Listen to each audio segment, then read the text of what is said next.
ఆశ్చర్యపోతారు నిజంగా.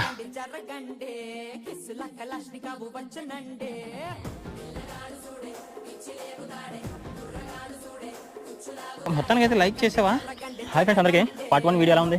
అదే బొజ్జన కొండ ఎలా ఉంది, బాగుందా? ఇదైతే పార్ట్ 2 అనమాట. మనమైతే అదేంటి లింగాల కొండకైతే వచ్చాం అనమాట. పైకి ఎక్కి వెళ్ళాలి, స్టెప్స్ కనిపిస్తున్నాయి కదా, ఈ స్టెప్స్ ఎక్కి వెళ్తే మనకైతే లింగాల కొండ వస్తుంది. లింగాలు వచ్చేసి డిఫరెంట్గా ఉంటాయి, చూపిస్తాను ఇదంతా వీడియోలో కూడా. అంటే ఈ చుట్టుపక్కల అంతా భూములే ఉన్నాయి, అన్ని పొలాలు, అంటే వరి పొలాలు, నెక్స్ట్ కొబ్బరి చెట్లు, కొబ్బరి తోటలు, ఇవన్నీ. ఈవెంట్స్ పైనుంచి అయితే వ్యూ ఇదనమాట.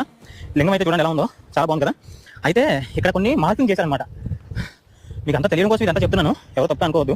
ఇక్కడ ఏం చేశారంటే, ఇది మొత్తం చూసినట్లయితే ఇంత రౌండ్గా లేదు, ఇది అంటే లింగమే, కానీ ఏంటంటే ఆ లింగాన్ని ఒక రాయి రూపంలో ఉంది కదా, దాన్ని షేప్ తెచ్చారనమాట.